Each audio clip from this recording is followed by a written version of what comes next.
Mucho se está hablando de García Luna, que hubiera trabajado para seguir las órdenes de Calderón, pero poco se dice de quién es, qué hacía mientras lo agarraron, cuáles fueron las pistas que lo llevaron a él, cuáles son los riesgos que enfrenta Calderón y Vicente Fox al tener a este hombre en juicio y sobre todo a uno de los generales que García Luna se atrevió a silenciar. Todos los detalles te los traigo aquí, en México, el marcha.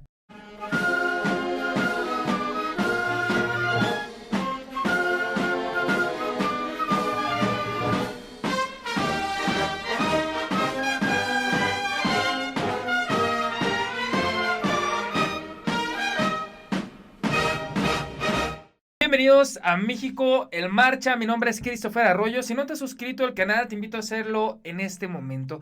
Como ya te platicaba, García Luna ha escondido durante mucho tiempo el perfil de la persona que en realidad es.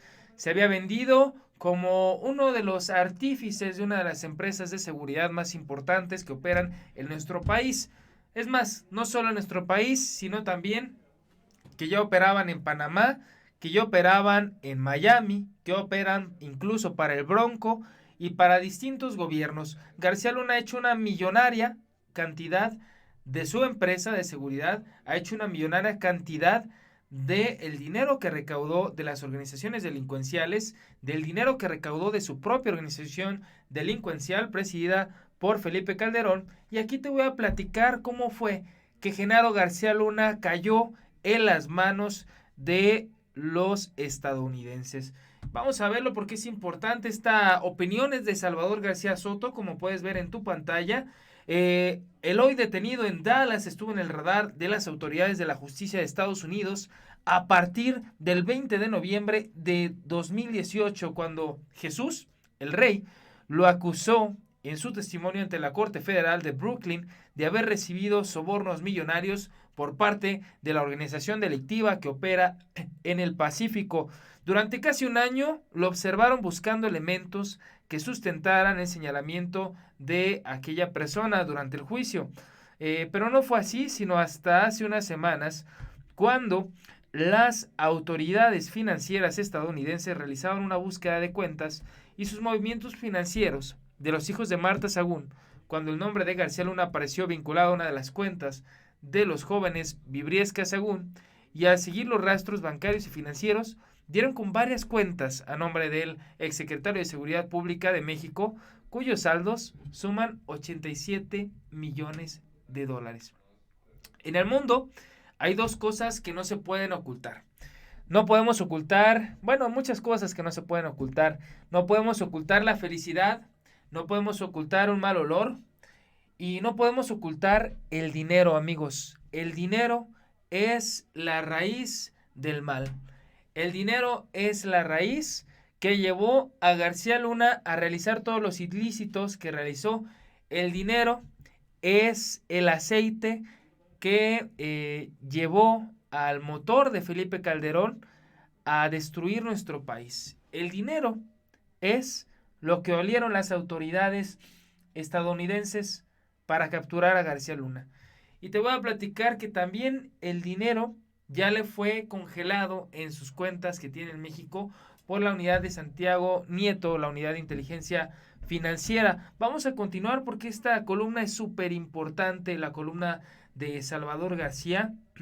Dice, la indagación financiera de los hijos de la ex primera dama, de aquella que se casó con Fox, había sido solicitada previamente por las autoridades mexicanas. Fox está envuelto en esto hasta las chanclas, ¿eh? Y al gobierno estadounidense como parte de una investigación que se le realiza al expresidente Vicente Fox y a sus hijos políticos, los Vibriesca. Y fue en esa búsqueda que se encontraron con la perla. El asociado con las cuentas de García Luna estaba uno de los hijos de Marta Sagún.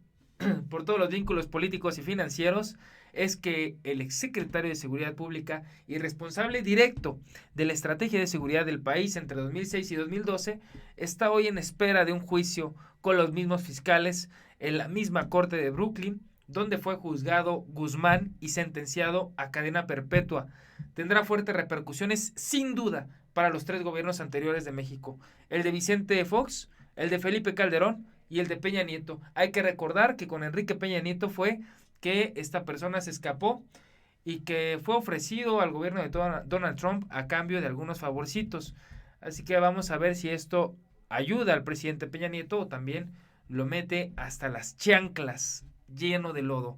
Esto sabía muy bien el gobierno del presidente Obrador cuando decidió utilizar en este caso como parteaguas que confirma el nuevo esquema de cooperación total con el gobierno de Donald Trump en el combate a las redes de protección y corrupción política que han protegido a las organizaciones delictivas en México. Un esquema de cooperación que más que poner énfasis en la tecnología, pone énfasis en la información de la inteligencia y el uso de los aparatos de justicia y rastreo financiero del país vecino para documentar casos,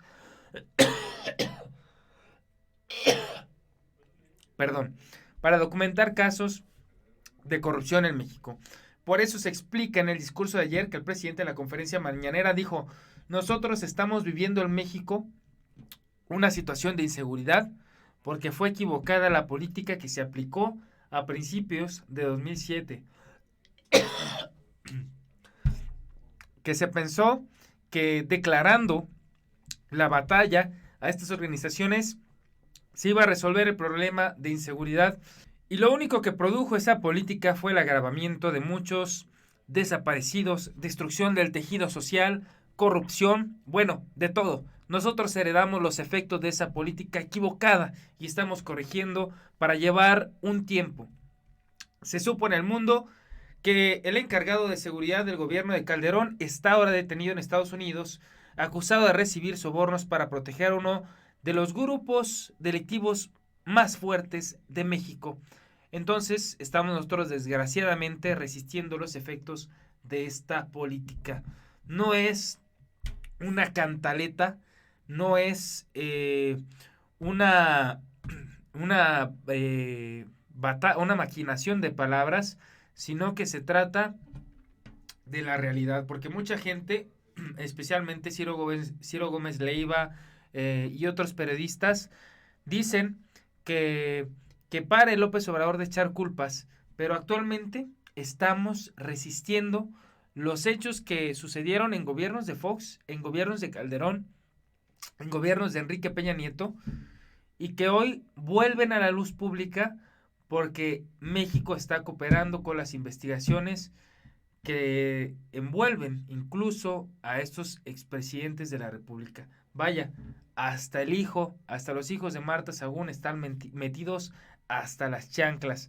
Así que, pues es la realidad de nuestro país. En el caso de Peña Nieto, fuentes del gobierno federal aseguran que el nombre del exmandatario también podría salir a relucir en su momento, pero va a salir cuando comience el juicio en la Corte Federal, donde ya el mexiquense acusado por Zambada y por Vicente de haber recibido también sobornos hasta por $100 millones por parte de su organización delictiva a cambio de protección. Y ya hubo un general que advirtió a Calderón sobre García Luna y le dijo: ¿sabes qué?